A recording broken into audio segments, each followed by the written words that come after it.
નમસ્કાર દર્શક મિત્રો, હું ડોક્ટર કૌશલ પટેલ, આર્થ્રોસ્કોપી સર્જન રાજકોટથી આપણા અવેરનેસ પ્રોગ્રામમાં બધાનું સ્વાગત કરું છું.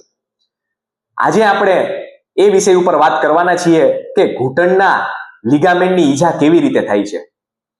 સામાન્ય રીતે ઘૂંટણના લિગામેન્ટની ઈજાના અલગ અલગ કારણો જોઈએ તો સૌપ્રથમ આપણા દેશમાં જોવા મળતું મુખ્ય કારણ છે તે છે વાહન અકસ્માત એટલે કે રોડ ટ્રાફિક એક્સિડન્ટ.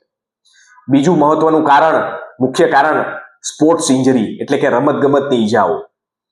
ત્રીજું કારણ કોઈ ઊંચાઈએથી પડી જવાથી અથવા તો ખેતીવાડીના કામમાં પણ જ્યારે ઉબડ-ખાબડવાળી જમીન હોય ત્યારે પણ એ કામ દરમિયાન પણ ઘણીવાર પગ ધચકાઈ જતો હોય છે, અથવા તો ઠેકડો મારવાના લીધે પણ જો પગ જ્યારે જમીન ઉપર અડે છે ત્યારે નીચે નાનો પથ્થર આવી જાય અથવા તો ઉબડ-ખાબડ અનઇવન સરફેસ હોય તો એના લીધે પણ પગ ધચકાઈ જતો હોય છે.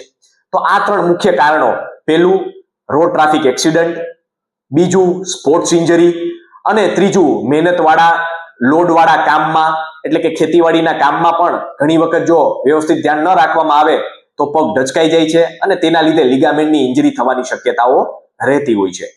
આભાર.